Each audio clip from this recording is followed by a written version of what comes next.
কি হলো, তুমি চলে এসছো, আমাকে এখনো কল করলে না তো? দেখি কার সাথে কথা বলছো? দেখি। তোমার কাজের বিষয়ে কথা বলছি আমি। আচ্ছা সব বিষয় না ঢুকে আস না ফট করে। ঠিক আছে। হ্যাঁ, রাত 12টার পর তুমি চলে এসো, তখন তো সানি ঘুমিয়ে পড়বে, তখন আর না হয় আমরা ঘুরতে বেরাবো। মেসেজগুলো চেনা চেনা লাগছে না খুব? মানে? হ্যাঁ, এগুলো তো তোরই চ্যাট। কাল রাতে যখন আমার সাথে ফোনে কথা বলছিলিস, তখন তুই চ্যাটগুলো করছিলিস। আমার কাছে কি করে এলো, রাইট? কারণ একটা করে চ্যাট করছিলিস আর তুই ডিলিট করছিলিস, সব আমার কাছে আছে সেভ করা। দেখতে চাস? তোমার ফোন হ্যাক করেছিস? তো সাহস কি করে হয়? তুই জানিস কত বড় ক্রাইম এটা? নো। দেখ, শাট আপ। এর সাথে কি চ্যাট করছিলিস? কি এই ছেলেটা? কি সম্পর্ক তোর ওর সাথে? আমি থাকতে রাতে এদের সাথে তুই কথা বলে বেড়াস? আর তুই বলছিস এটা ক্রাইম? কোনো ক্রাইম না। আর হ্যালো, কথা ঘোরাবি না।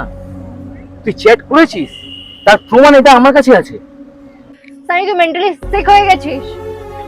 তোর সন্দেহ চরম লেভেলে চলে গেছে। আমি জাস্ট নিতে পারছি না। নেক্সট টাইম থেকে যদি তুই এই জিনিস করেছিস, আমি থানায় কমপ্লেইন করব। নিজের দোষগুলো লুকানোর জন্য না আমাকে এইভাবে ম্যানিপুলেট করবি না। তুই জাস্ট আমার মাথা খারাপ করে দিচ্ছিস। তুই ভালো মতো জানিস তুই আমাকে চিট করছিস, তুই অন্য ছেলের সাথে কথা বলছিস, এন্ড তুই এটা স্বীকার করছিস না। তুই ভালো মতো জানিস, এন্ড এই জন্য তুই আমাকে টাইম দিস না, রাইট? রাতের পর রাত আমাকে তাড়াতাড়ি ঘুমিয়ে যেতে বলিস, সকালবেলা বলিস না ব্যস্ত আছি, কাজে আছি। এই তোর কাজ চলছে। তুই আসলে বল যে তুই আমার সাথে থাকতে পারছিস না, তো অন্য কাউকে পছন্দ বল, আমি ছেড়ে দিচ্ছি এক্ষুনি। হ্যাঁ ঠিক, এরকম সন্দেহবাদী মানুষের সাথে আমি থাকতে পারবো না। আর সম্পর্কটা আজকেই আমি শেষ করলাম। দাঁড়া, এইভাবে যাস না, ক্লোজারটা দিয়ে যা।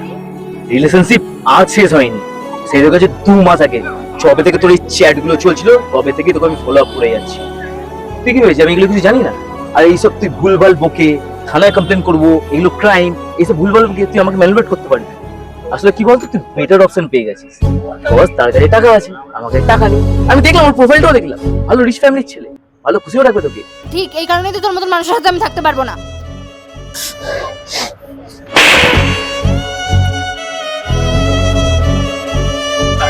লাইফে ফার্স্ট টাইম তোর গায়ে হাত তুললাম, কেন জানিস?